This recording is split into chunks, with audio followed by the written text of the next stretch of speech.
जय बोलो अहिंसा परमो धर्म की। जय जय जय। परम पूज आचार्य गुरुवर श्री विद्यासागर जी महाराज की। जय जय जय। बोले परम पूज मुनि श्री प्रमाण सागर जी महाराज की।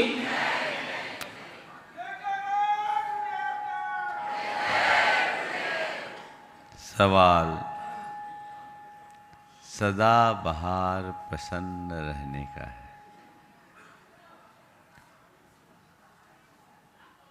प्रसन्नता हमारे अंदर स्वाभाविक रूप से रहती है, पर हम खुद खिन्न, अप्रसन्न या दुखी होते हैं। थोड़ा विचार करें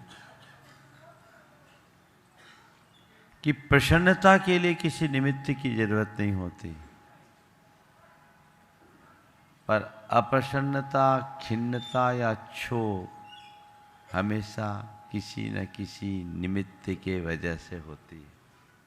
होता है कि नहीं, बोलो, है ना? तो बस मैं यही से सूत्र आज निकालता हूं कि अपने आप को प्रसन्न रखना है तो स्वभाव में रहने का अभ्यास करें। क्या है?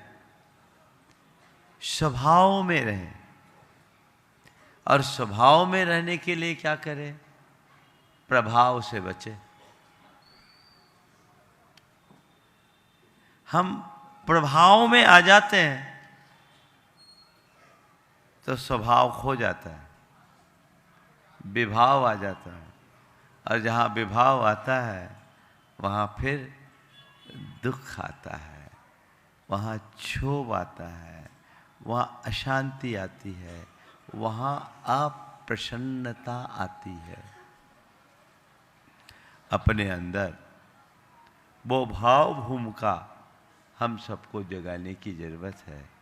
स्वभाव में आए, चीजें तो अपने हिसाब से चलेगी, हमारा चीजों पर कोई नियंत्रण नहीं है, लेकिन चीजों के मध्य रहते हुए भी हम अपने आप को स्वभाव में टिका सकते हैं, और स्वभाव में टिका के अपने आप को सदाबहार प्रसन्न रख सकते हैं।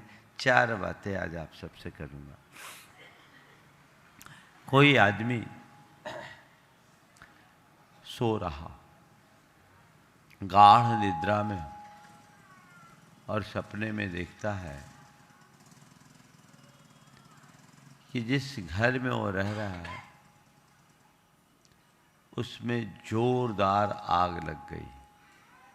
अभी अमेरिका झुलस रहा है, हमने सुना है। लॉस एंजल्स आग अभी बुझ गई कि जल रही? अभी भी जल रही। बहुत दुखदाई है, हम भावना भाएं वो आग जल्दी बुझे। और सपना में देख रहा है कि जिस घर में वो रह रहा है वो बहुत तेजी से जल रहा है, उसकी लपटें आसमान को छू रही, पूरा मकान आग की आगोश में है, उसका कमरा भी जलने लगा, पर्दे और दरवाजे जल गए हैं, उसकी आंच उस तक पहुंच रही है, और वो घबरा करके चीख उठा है।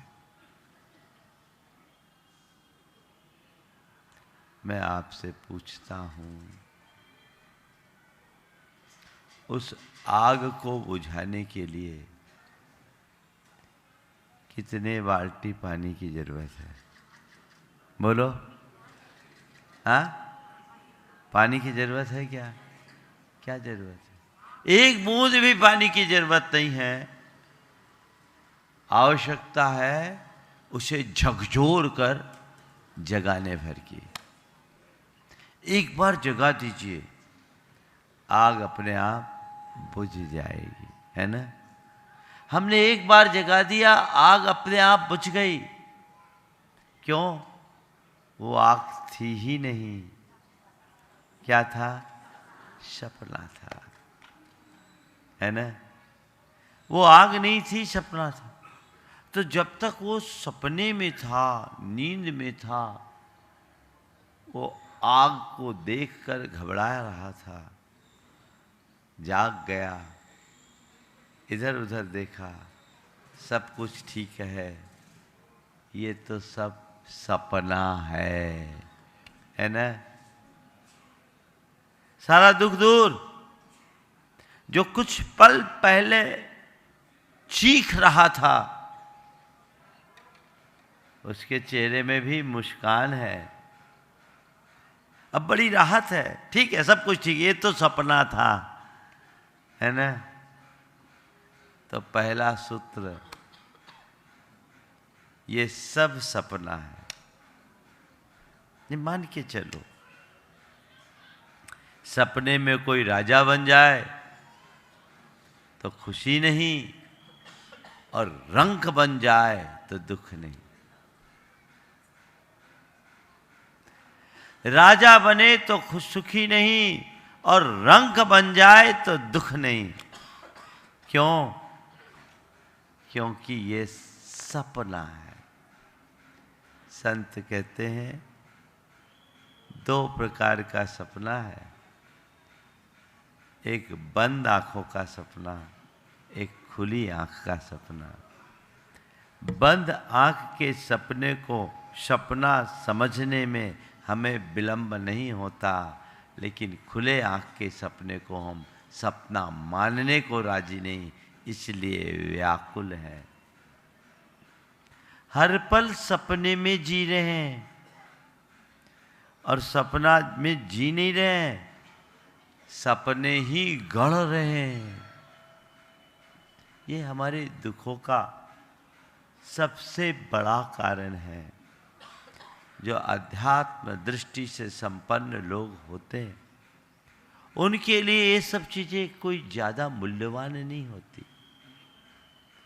वो संयोग में, वियोग में, सुख में, दुख में, हानि में, लाभ में, मान में, अपमान में स्थिरता बना के रखता है। हर में समता, सब में स्थिरता, और इसी का नाम तो प्रसन्नता है। उसको किसी चीज से कोई खास फर्क नहीं पड़ता। वो अपने जीवन की धारा को उसी अनुरूप बना लेता, वैसा ही उसका जीवन का क्रम बन जाता है। और जिसका जीवन क्रम एक बार वैसा बन जाता है, उसका जीवन धन्य धन्य हो जाता है। अपने जीवन में वो बदलाव हम घटित करें। मान सकते हैं ये सपना है? बोलो, सपना है। जब तक नींद है तब तक सपना ही अपना दिखता है। नींद खुलती है, समझ में आ जाता है ये सपना है। एक सम्यक दृष्टि के लिए ये सब सपना दिखता है। ये सब सपना दिखता है। ठीक है, आया तो मेरा नहीं, गया तो मेरा नहीं। अपने अंदर इसे जगाइए। एक राजा था, उसका इकलौता बेटा कुछ दिनों से दाहत ज्वर से ग्रसित था। पूरा शरीर तप रहा था, बेटे का शरीर तप रहा था, अंग अंग उमेट रहे थे। सारा उपचार करने के बाद भी कोई काम नहीं। एक ही बेटा, राजा और रानी दोनों उसकी सेवा में लगे, रात दिन जगकर उसके साथ लगे, कोई लाभ नहीं मिल रहा था। अचानक बेटे को ज्वर बढ़ा, राजा बहुत थका था, और इधर उसे झपकी आई। झपकी में क्या देखता है कि मैं बहुत बड़ा चक्रवर्ती राजा हूँ, पूरे भरत क्षेत्र पर मेरा एक क्षेत्राधिपत्य साम्राज्य है, और 7 पुत्र हैं। उसी राज्य में वो खो रहा था। इसी बीच बेटे को जोरदार हिचकी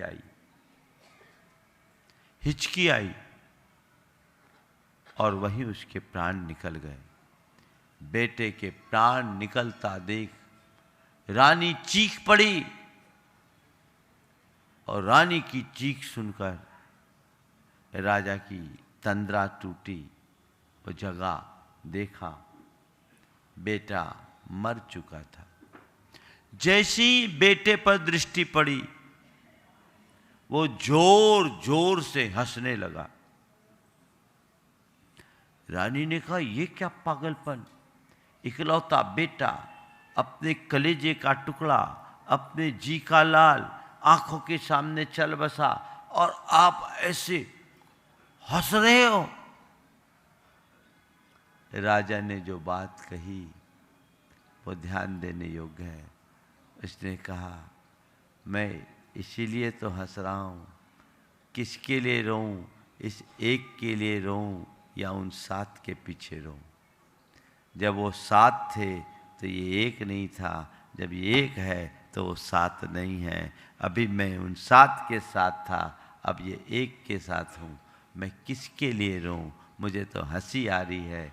न ये एक मेरा न वो 7 मेरे, वह भी सपना था, यह भी सपना है। वह बंद आंखों का सपना था, ये खुली आंख का सपना है।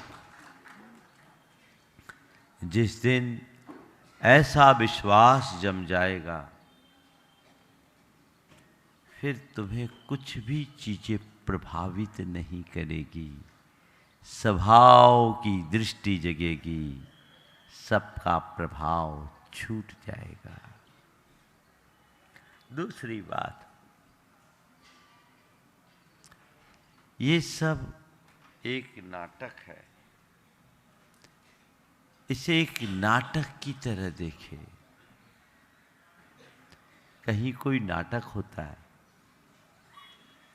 अभिनेता विभिन्न प्रकार का अभिनय करता है और उसे जो भी अभिनय दिया जाए, जैसा भी अभिनय दिया जाए, वो वैसे अभिनय को बखूबी निभाता है।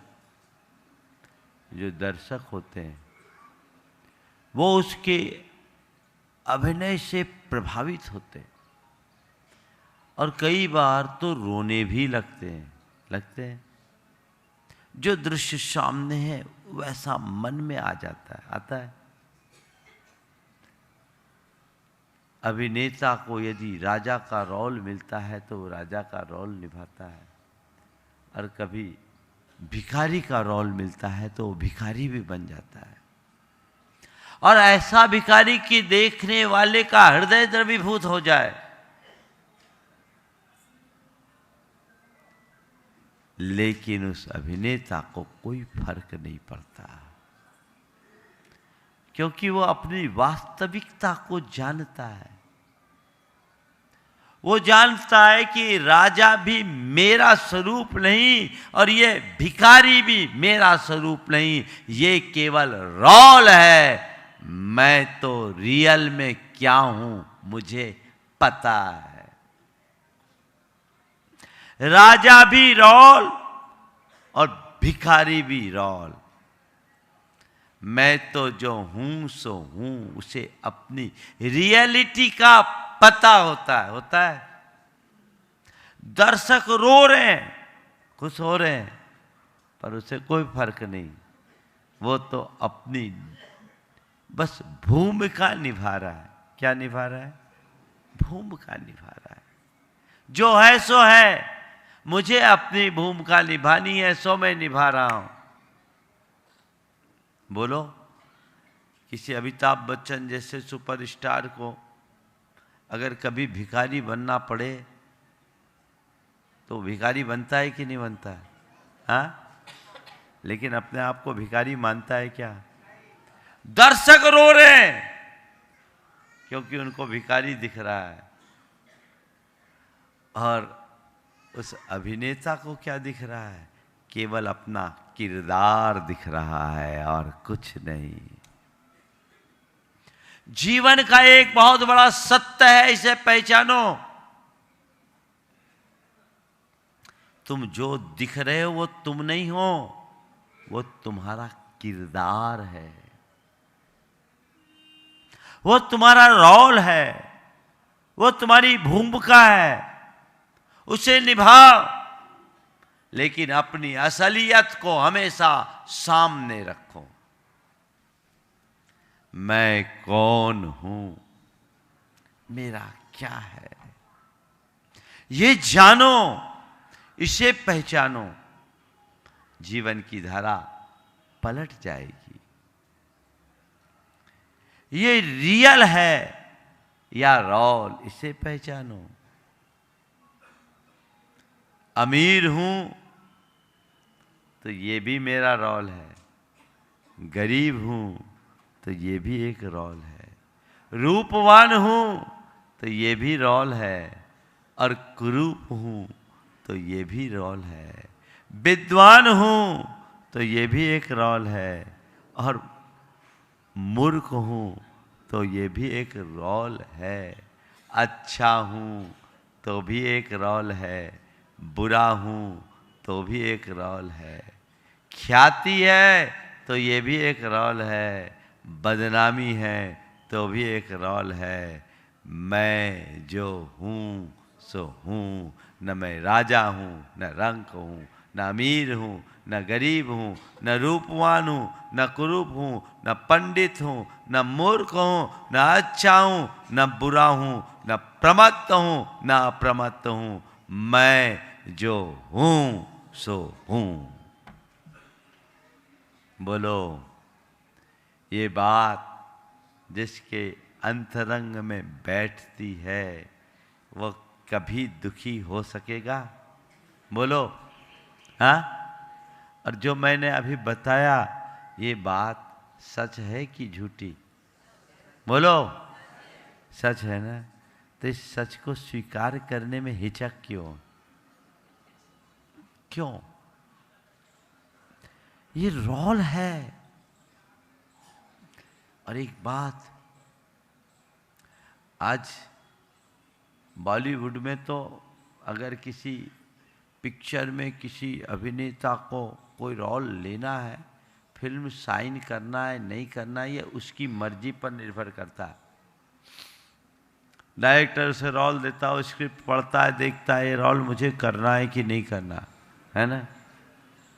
लेकिन जीवन के इस अभिनय में हमारी कोई चॉइस नहीं है, इसका डायरेक्टर कर्म है और हमारा एक तरफा एग्रीमेंट बना हुआ है।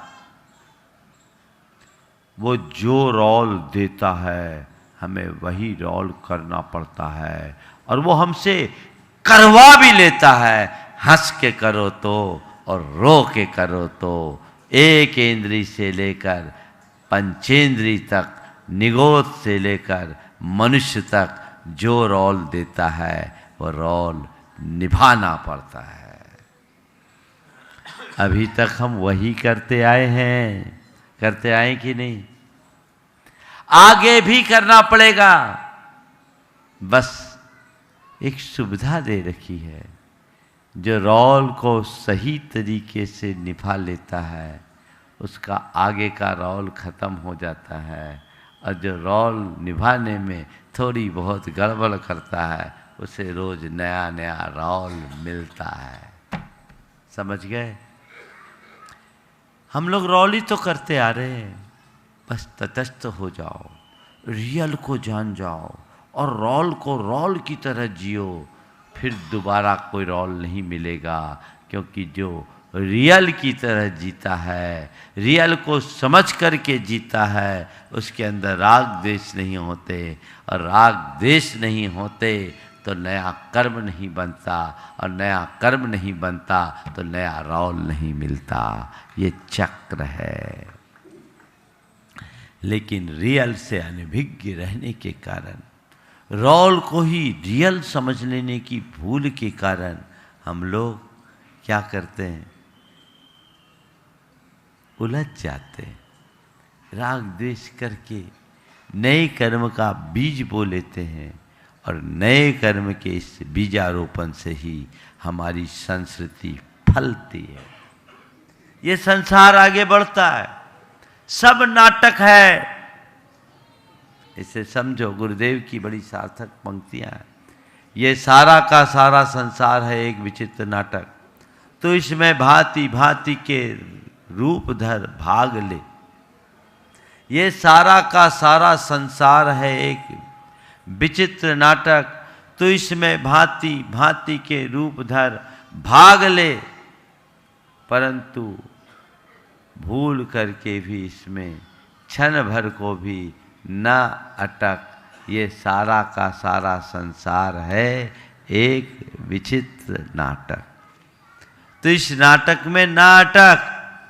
नाटक को नाटक की तरह देखो, अटको मत, अटकोगे तो भटकोगे। अटकने का क्या काम। मैंने सुना ईश्वरचंद विद्यासागर पश्चिम बंगाल के एक बड़े दार्शनिक समाज सेवी रहे। वो एक नाटक देखने के लिए गए। बंगाल में ऐसे ही नाटक बहुत होता है। तो वो नाटक देखने गए। देखते क्या है, एक युवक एक युवती के साथ छेड़खानी कर रहा है और बदतमीजी की हदें पार कर रहा है। युवक युवती के साथ छेड़खानी कर रहा है और छेड़खानी करते करते बदतमीजी की हदें पार करने लगा। और जब ऐसा हुआ तो ईश्वरचंद विद्यासागर अपने आसन से उठे, स्टेज पर चढ़े और अपने जूते उतार करके उसके सिर पर दे मारे। अभिनेता के सिर पर दे मारे।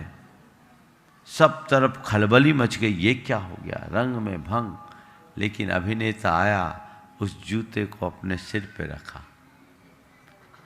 जूते को अपने सिर पर रखा और स्टेज पर आकर कहा, मैं पिछले 30 वर्षों से अभिनय कर रहा हूं, लेकिन मेरे अभिनय के मुझे एक से एक अवार्ड मिले, पर आज जैसा अवार्ड कभी नहीं मिला। मेरे अभिनय के एक से एक अवार्ड मिले और आज जैसा अवार्ड किसी कभी नहीं मिला। और वह भी ईश्वरचंद विद्यासागर जैसे व्यक्ति के द्वारा इन्होंने मुझे जूता मारा, यानी मेरा अभिनय सफल हो गया। किसी अभिनेता के अभिनय को अगर कोई सच मान ले, यही उनकी उपलब्धि है। ये भूल गए कि ये सब नाटक है ना। तो भैया सारा नाटक खत्म हो जाएगा अगर जान लोगे कि ये सब नाटक है। ऐसी आध्यात्मिक दृष्टि अपने अंदर जगाइए। तीसरी बात, इसे खेल समझिए। क्या?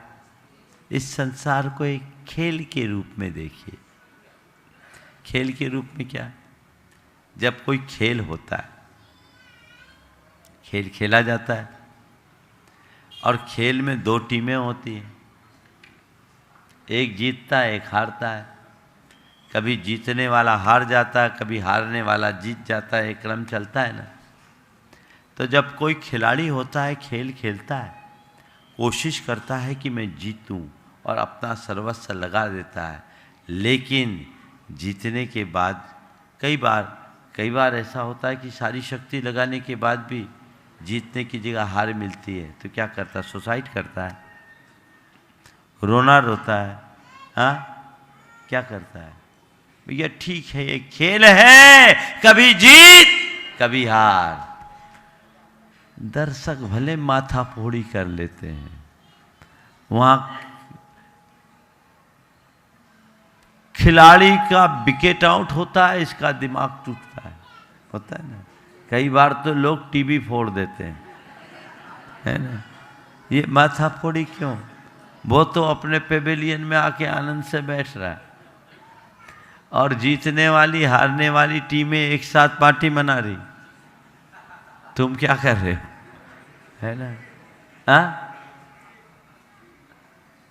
खेल है और खेल को खेलने का आनंद लो। और एक बात बताऊं, खेल का आनंद कब है? जब कभी जीत कभी हार हो, तब ना। दोनों टीमें जीत जाए तो खेल का मजा है क्या? टाई हो जाए मैच तो खेल का मजा होता है क्या? अरे महाराज मजा ही तब है जब जीत के साथ हार भी हो। तो संत कहते हैं बस जीवन का मजा भी तभी है जब जीत के साथ हार को भी स्वीकार करो। हार को स्वीकार करने के लिए तैयार रहो, क्योंकि ये खेल है। कभी जीत, कभी हार, कभी खुशी, कभी गम, ये चलेगा, है ना। इसे स्वीकार करना है। किसका खेल है? पुण्य पाप का खेल है। संसार में क्या है? पुण्य पाप का खेल है, और बड़ा विचित्र खेल है। महापुरुषों के जीवन में भी ऐसा हुआ। देखो, श्री कृष्ण नारायण थे, कहाँ जन्मे? मां का दूध भी नहीं पी पाए। पाप था कि नहीं? नारायण श्री कृष्ण अर्ध चक्रवर्ती, 3 खंड पर जिनका आधिपत्य है, उनका जन्म कहाँ हो रहा है? जेल में। क्या खेल हुआ? पाप का। माँ भी कितनी अभागी, अपने बेटे की जन्म के बाद शकल भी नहीं देख पाई। पर पुण्य आया कि जेल में जन्मने के बाद तुरंत वहां से बाहर निकासी हो गई। उफनती नर्मदा 2 भागों में विभक्त हो गई। पाप ने खेल खेला, मां से बिछो कराया, और पुण्य जगा। गोकुल में उन्हें मां मिल गई, उन्हें पिता मिल गए। और देखो, एक नारायण चक्रवर्ती, उसे क्या करना पड़ रहा है? ग्वाल बाल की तरह जीना पड़ रहा है। जी रहे हैं मजे में। नारायण भी ग्वाला बन रहा है, गैया चरा रहा है। कर्म है। क्या खेल न खेला है? बोलो, किसके साथ है ये खेल? नारायण जैसे महापुण्यशाली आत्मा के साथ भी ये खेल हो रहा है ना। कंस ने मारने की कितनी कोशिश की, कितने कुचक्र रचे, पाप सामने आया, पुण्य संरक्षक बन करके झेल लिया। पूरी कहानी देखो, अंत में जीत किसकी हुई? और फिर देखो, पाप। नारायण श्री कृष्ण का अंत कहाँ हुआ? कहाँ हुआ? कहाँ हुआ? एक तीर के लगत कृष्ण की विनस गई काया। तुम्हारा जोर कहाँ है? किसका खेल है ये? कर्मों का खेल है ना। बड़ा विचित्र खेल है। इस खेल को खेल के रूप में स्वीकार कर लो, रोना धोना सब मिट जाएगा।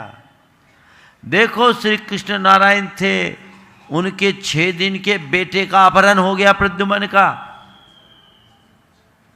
सारी सुरक्षा धरी रह गई। बोलो, जब महापुरुषों के जीवन में ऐसा हो सकता है, तो तुम साधारण व्यक्ति किस खेत की मूली हो? बोलो, है क्या? 6 दिन का बेटा, और वो बेटा भी ऐसा वैसा नहीं, कामदेव प्रद्युम्न। कैसा पापोदय आया? आया? कितना प्रबल पाप का उदय। ऐसे महापुरुष के जीवन में भी ऐसा पापोदय आ सकता है। कोई अता पता नहीं रहा। मिला भी तो कब मिला? कब मिला? 16 बरस के बाद। वो रुक्मणी कितनी अभागी। नारायण श्री कृष्ण की पटरानी भी इतनी अभागन हो सकती है कि अपने बेटे को 6 दिन में ही वियोग सहना पड़े। बोलो। पर ये बताओ उनने क्या किया? आरजू मिन्नत की, रोना धोना किया, खोज खबर पूरी ली, लेकिन अंत में स्वीकार किया न, ये कर्म का खेल है, स्वीकार करो। चल कर्म, तुझे यही खेल खिलाना है तो मैं तैयार हूं। जिस मनुष्य के मन में ऐसी भावधारा जग जाती है वो कभी घबराता है क्या? हाँ, कभी नहीं घबरा। वो स्थिरता बनाए रखता है। अगर मैं सुनाना चाहूं तो पूरे पुराण इसी से भरे पड़े हैं। पुण्य पाप का खेल ही दिखेगा महापुरुषों के जीवन में। तो ये पल में पासा पलटता है, स्वीकार करो।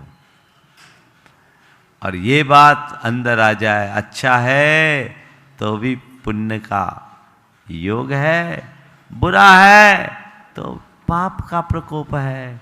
अब पुण्य हो या पाप, दोनों कर्म का खेल है। अगर ये कर्म के खेल को समझ लोगे तो ना दीनता आएगी, ना अभिमान, ना आसक्ति होगी, ना अभिमान।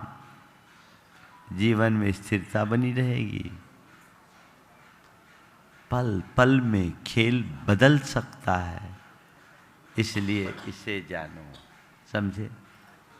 और चौथी बात, बस एक बात ध्यान रखें, मुझे अपनी भूमिका निभानी है। क्या करनी है? भूमिका निभानी। संसार में हूं, कर्तव्य का पालन करना है। कर्तृत्व से मुक्त रहो, कर्तव्य का पालन करो, सहज भाव से जियो, जीवन धन्य हो जाएगा। यही अपने आप को सदा बहार प्रसन्न बनाए रखने का सूत्र है।